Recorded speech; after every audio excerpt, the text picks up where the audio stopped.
This morning we're here at a condo complex on the east end of St. Croix treating for subterranean termites. Bert and Edwin Exterminating is here and they're taking on this project. The owner, which happens to be me, discovered some subterranean termites coming out of the treads of some new wooden stairs that go into an outdoor battery solar room. These little tubes were growing vertically out of the tread of treated lumber, mind you, then falling over, and they looked like a pile of worms there on the step. Turns out they were subterranean termite trails, and so we're here today treating them. Thanks to Bert and Edwin Exterminating here, giving us a hand. They're now injecting the ground with some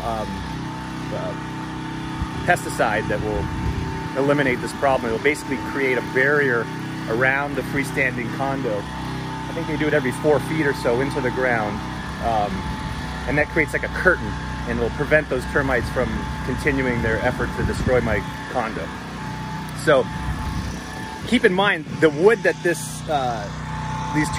subterranean termites are eating is pressure treated lumber, sometimes referred to as walmanized lumber. But a buddy of mine in the construction business told me recently that for environmental reasons they don't use arsenic anymore, and so the quality of treated lumber, its ability to be impervious to pests and termites in particular has diminished a lot. So keep in mind, this is treated lumber that's being eaten by subterranean termites. Another reason you're really got to keep an eye on your home. If there's any wooden beams or posts or trim, doorways, frames, keep an eye. If you see these little creatures, you're not gonna actually see the creature. You're gonna see the trail it creates.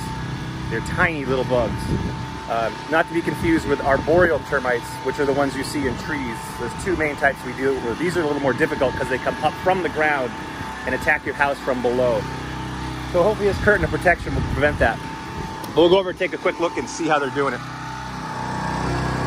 So here we see EG injecting the ground with this pesticide. As you can see, he holds it there, injects. How many gallons do you inject in there at each one? 4 gallons per 10. 4 gallons? 4? For 10 linear feet. Got you. So you can see that's going into the ground. That's going to soak down into the ground and create sort of a curtain barrier around the home, yep, which will keep those little bastards out.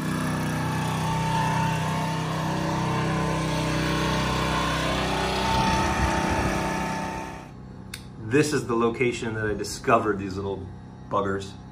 As you can see, those look like worms, but they're actually termite trails that grew vertically out of this treated wood and then fell over.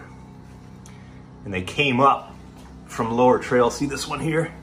Somewhere in the foundation, they've come up through. They find teeny little crevices and they do their thing. And then as you can see, they've gone through the concrete and they found their way over to here, where they've come up the wall and they were on their way to my roof, which they didn't get to. But bottom line is, if you ever see this kind of a trail, you're going to see them most commonly out of the